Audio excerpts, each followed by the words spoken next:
If you've ever played a trading card game before, you know just how expensive it can be. Between opening sealed products, hoping you'll get the exact cards you're looking for, or paying for individual cards off of websites like TCG Player, trading card games can be an extremely expensive hobby. Unfortunately, the case isn't much different for the One Piece trading card game, with many of the meta decks being comprised of high-priced staple cards and many of the best-looking cards being locked behind a paywall. The hobby can get expensive quite quickly. For many card game enthusiasts, this drives a wedge between the desire to be competitive and the health of their bank accounts. But just like our future king of the pirates, we have to start somewhere. That's why I'm going to be taking on the challenge of starting from a singular One Piece TCG starter deck with a weekly budget of $10 to go towards upgrading my deck and $5 going towards weekly tournament entry. Do you think I'll be able to manage the challenge of taking down my local competitive scene? Or will the restriction of playing on a budget have a greater impact than we can even imagine? Let's find out. Welcome to Budget Pirate Progression. Welcome back, Pirates, to week number 9 of the Budget Pirate Progression series. This week we are returning to our tried and true Purple Luffy leader to try and take down locals. This will be one of our last opportunities to take Purple Luffy, as this weekend we are heading into a ban list, which could completely change the way the format is looking heading into the future. And then after the ban list, we are heading into pre-release weekend, where we are going to look to try and see if we can make it work with our budget, to see if we can get some extra cards for Blackbeard or get some trade bait that we can use to upgrade our decks in the future based on whatever the ban list is going to hit. I'm going to go ahead and open up our entry packs from last week for you guys to see if we can get anything to help out our deck, and then we're going to head on to locals after that. Alrighty, we have our weekly entry packs here, so we're going to rip into these, see if we can get another Kamazo. See if we can add anything to the deck list for the ban list. Get another Kaku. I think that's like our 7th Kaku at this point. We're going to get another copy of Edison. And from the last pack, we finally see a second Kamazo, so that is big for the deck list. We're going to go ahead and try and throw that in, and then we'll catch you guys here in a second. One last thing before we head down to locals, we have our $10 budget that this week we used on another copy of our 2K counter Sanji. It's a blocker that if our opponent has more Dawn cards on their field, then we can play out Sanji for a 3 cost. That part won't come up too often, but having an extra 2K counter in the deck that is semi-viable and it's a 6 cost blocker could be really helpful moving into the future. Let's go ahead and head down to locals. We are here back at locals for another Wednesday tournament. I'm going to go ahead and get all set up, and in the meantime I'm going to look at some people's trades, see if there's anything that we can pick up for Blackbeard or for Purple Luffy, because we're expecting some things to be hit on the ban list this weekend. Nobody knows what's going to be touched, but everybody has their opinions about what might happen. So I'm going to go ahead and get set up, and then I'll update you guys after round 1. Alrighty, ladies and gentlemen, hopping into Bonnie's turn 1 here on 2 Dawn. They're going to rest 2 Dawn, play out the killer. I'm going to go into my 3 Dawn turn here, use leader ability, ramp up to 4 Dawn, swing 5 into lead. He's going to go ahead and counter 1k. I'm going to tap 4, play out no Nami blocker. Didn't really have much here to play. He's going to go into his 4 Dawn turn. Going to attach 3, swing 5 with killer. I'm just going to go ahead and take this one because I know that he's going to swing 5 with leader. I'm going to block because he could potentially rest my leader in the next turn. Going into my 6 Dawn turn, going to ramp 1, go up to 7. Going to attach 2 here, swing 7k into lead. He's going to think about what he wants to do here. He's going to take, I'm going to tap 5 for Eustace Kid. I don't believe I had Luffy Taro at this point, so that's kind of the method here of going for that play. Going into his 6 Dawn turn here, he's going to tap 2, play out the Jewelry Bonnie and go for a search. Look at top 5, looking for a Supernova card. He's going to go ahead and grab Basil Hawkins, 6 cost blocker here. Add that to hand, 4 Dawn remaining, thinking about what he wants to do. And he's going to go ahead and attach 3 and swing 8 to lead. This is going to put me in kind of a rough spot here, so I'm going to go ahead and counter up to 9k by using Eustace to block here. Untapping my Dawn, I believe I'm going up to 8 Dawn here. I'm going to go ahead and swing 6 into the Bonnie. He's going to use leader ability, rest my leader, and I'm going to use 9 cost Luffy. Then Eustace ability, so I get to draw 1, and then I'm going to swing 10 at lead. He's going to go ahead and block. Now I have 1 Dawn up for Gum Gum Giant if I need it. Considering he's going into a big Dawn turn, he's going to go ahead and swing 7 here. I'm going to tap 1. I'm going to go ahead and use the Giant. I know this is going to put me back, but I need to get some hand filter here. Not a lot of cards in my hand that are very useful. I know I have a lot of counter. I need to see some top end. He's going to go ahead and play the carrot. He's going to make sure Eustace doesn't come untapped. I'm going to take my Dawn here, and we are going to go back up to 9 Dawn. I'm going to swing 10 at lead. He's going to use leader ability. I'm going to go ahead and tap 5, play out yet another Eustace Captain Kid. Tap 4, play out a Zoro Juro to try and establish some more board presence here. Finally, let's see the Luffy Taro, but I'm going to go ahead and take a 1k counter. It didn't really matter which one I grabbed there. They all were going to play the same purpose. He's going to go into 10 Dawn here, swing 5 at leader. I'm going to give him 1k. He's going to swing 6 at lead. At this point, I probably should have used Eustace and given him a 1k for the, or just given him Eustace for the first one because I had a lot of 2ks in hand. But either way, I end up only giving 1k counter. He's going to play out Eustace Kid, 8 cost, give him a Dawn, play out the Rosinante blocker. This is something that I was not aware of, that even if Rosinante is rested and I attempt to use Usohachi, when I go and swing at Eustace Kid, he can still use Rosinante ability and pitch it to be able to save the Eustace Kid. So he's going to use leader ability, rest my Eustace, and I'm going to pass from there because there's no way I can build up enough to swing at the Eustace because I need to save 3 for Giant, and if he plays Hody Jones. Down comes Hody Jones, and I think I also had 3 Gum Gum Giants at this point. So only having 1 left is a little rough. He's going to swing 6 at me. I'm going to give him a 2k counter. He's going to swing 7 at lead. Use 1, use Giant, pitch a Giant, go up to 9k. Now he has his Hody Jones swing. He's going to swing a big 8k into lead. I'm going to take this. And he's going to swing big 9k into lead. I'm kind of forced to take at this point. Not seeing a lot in my hand. I wasted a lot of momentum with that 10k swing, or 14k swing going into the Eustace Kid. So I'm going to swing 12 here. Even if I had swung bigger, he had a lot of cards in hand to be able to counter out of it. So he's going to go ahead and counter out of that swing. And then kind of strapped for an opportunity here. I only have 1 blocker available. So I'm going to try and swing 8 into it. He counters out. At this point, I have to just try and block her up. Going to play another Eustace Captain Kid. He's looking to tap 7 Dawn. And he has yet another Hody Jones. He's going to tap my Dawn and 1 blocker. Take his life card. He's going to swing 7k into leader. And at this point, he can kind of just math out of it, knowing how many cards I have left in my hand. I'm going to give him 3k counter. I'm going to give him another 9k. He's going to swing 8 at lead, another 8 at lead, and he will end up getting the game here.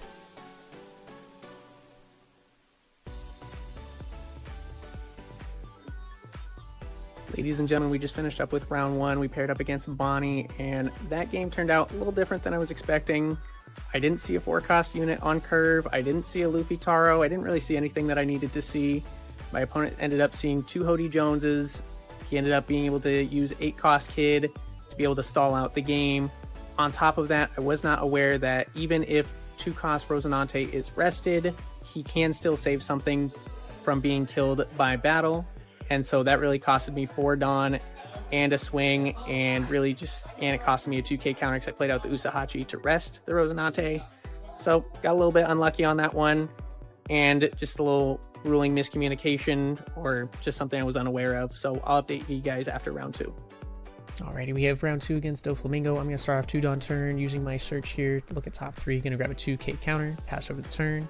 Doflamingo going into his 3 Dawn turn here. He's going to go ahead and swing 7 at lead, go for a blind one, get the 2k counter croc. I'm going to go ahead and take, going up to my 4 Dawn turn here. Leader ability, go up to 5, Rampo Dawn. 5k into lead. He's going to go ahead, or into croc here. He's going to let that go, and I'm going to play out the Zoro Juro, look at the top 5 cards, take a 2k Sanji. Then I'm going to tap 1, search top 3 again, grab a 9-cost Luffy to be able to get some late game pressure. He's going to go up to 5 Dawn here. He's going to tap 1, play at the Perona, be able to look at the top 5, sees 3 different Boa Hancocks there.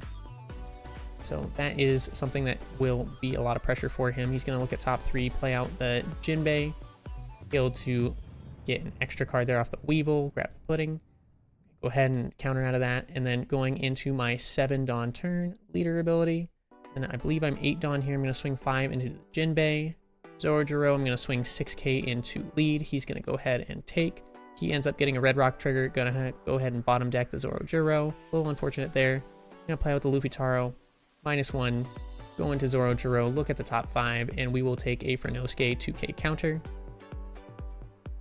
Then my opponent is going into his 7 Dawn turn, I believe here. Leader ability. Go ahead and get the Boa Hancock. add 1 extra Dawn, look at top 3. He's going to swing a big 8k into lead. I'm going to go ahead and counter out of it. Then he's going to go ahead and play the Marshall D Teach. He's going to attach 1 to Weevil, swing big 7. I'm going to use Gum Gum Giant. I'm going to have to put 2 Dawn here, give him the 9k Luffy, or the 9 cost Luffy, counter out of it. Going into my next turn here, I am down to 7 Dawn at this point. So I'm going to swing a big 6k into the Weevil. He's going to go ahead and let it die. 5k into lead. See if I can get some cards out of hand here. He's going to give me the Bounce Law. I'm going to swing 8k into the Boa. Then I'm going to tap my Dawn, play out another Luffy Taro. I'm going to tap, put 1 Dawn back, and play out an Orobi, just to be able to have some extra pressure here. Being able to establish another body on the board. He's going to play out Gecko, grab the Jinbei back. Then he's going to Marshall D Teach.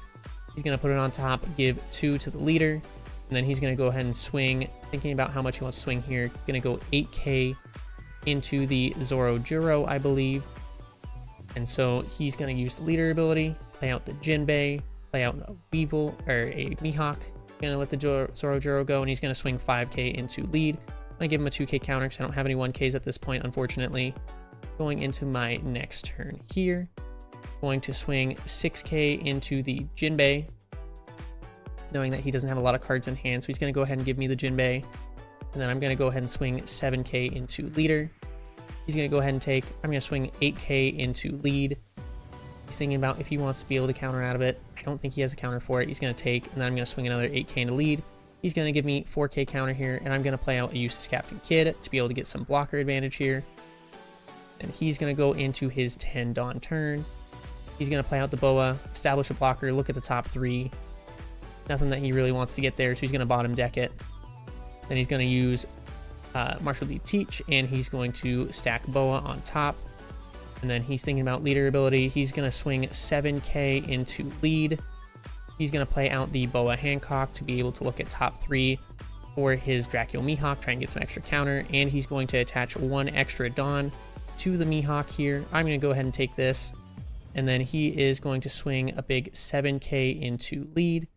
Draw 2, trash 2. He's going to go ahead and get rid of a Charlotte Pudding and also a Jinbei. I'm going to block and give him a 2k counter. He's going to swing 5k with Marshall D Teach, and I'm going to go ahead and give him another 2k. He's going to swing 7k into lead at this point, or into Orobi to try and get rid of some board presence here. Probably should have taken the 5k to, or 6k to lead for Marshall D Teach, and that way I would have been able to protect the Orobi. This is where I start doing my swings a little weird. I swing 8k into lead. I know that I probably could have mathed out at this point, but I just wanted to get the guaranteed swings off because I thought he was actually going to use counter out, and I could have started going for board. But at this point, I kind of went for a mixed approach. He goes ahead and gives me 4k counter. And I know at this point, I can put 1 back, get the Luffy out, get 1 Dawn back, and I swing 6k into lead with my leader first. I should have swung 6k with Eustace Kid. He would have been forced to take. He's going to use Gravity Blade, bottom deck the Eustace, and that puts me in an unwinnable position at this point. I'm going to go ahead and swing 10k into the Boa Hancock. I know at this point, with the amount of cards I have left in hand, I'm not going to be able to win this one because I did not order my swings properly. So he's going to look at his hand, look at his Dawn, and he's going to tap 2 for the Perfume Femur, be able to give an extra 2k to the leader. This also allows him to use the Marshall D Teach to put the 2 from the rested Dawn onto his leader to give some extra swing power. He's going to go ahead and swing 9k into leader. He's going to get the extra card from leader ability. Not too sure why he did that there, but doesn't really matter. He's going to swing 13k into lead, and that's it. Alrighty, ladies and gentlemen, we are back from round 2. I paired up against Blue Doflamingo, and sometimes we just get unlucky. He ended up getting 2 Red Rock triggers throughout the game. He ended up seeing 2 or 3 Jinbei, and things just didn't go in my favor.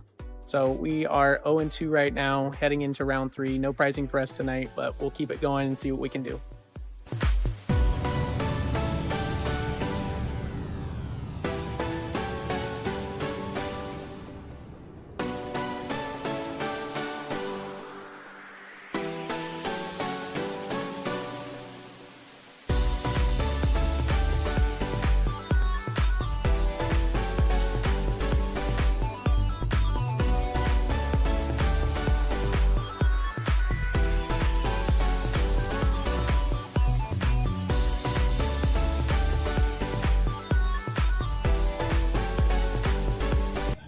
Ladies and gentlemen, we just finished up with round 3. I paired up against RP Kid just like last week, and this week I played a little bit better. I had everything I kind of needed to make the game go my way. Still not playing great tonight after those 2 losses, kind of threw off my mental, but we're going to regroup and go into round 4. Catch you guys after round 4.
Alrighty, folks, we just finished up with round 4. We paired up against RP Luffy, and that game was a little interesting with the routes that I decided to take with my plays.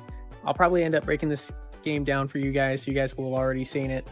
But we ended up taking the round, so we finished off the night 2-2. I'm gonna try and record uprising if I can. If not, I'll see you guys right back at home.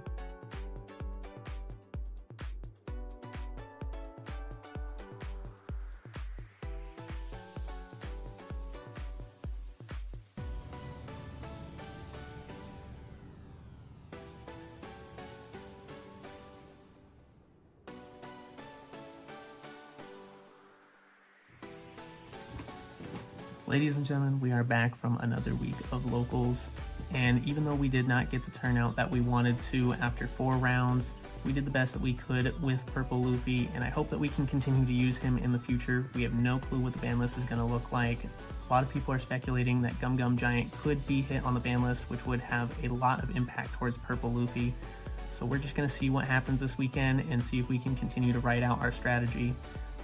Additionally, on top of that, next week we are going to have our pre-release weekend, and so we are going to see if there's anything that we can get to be able to trade towards the budget and make that kind of work how it will.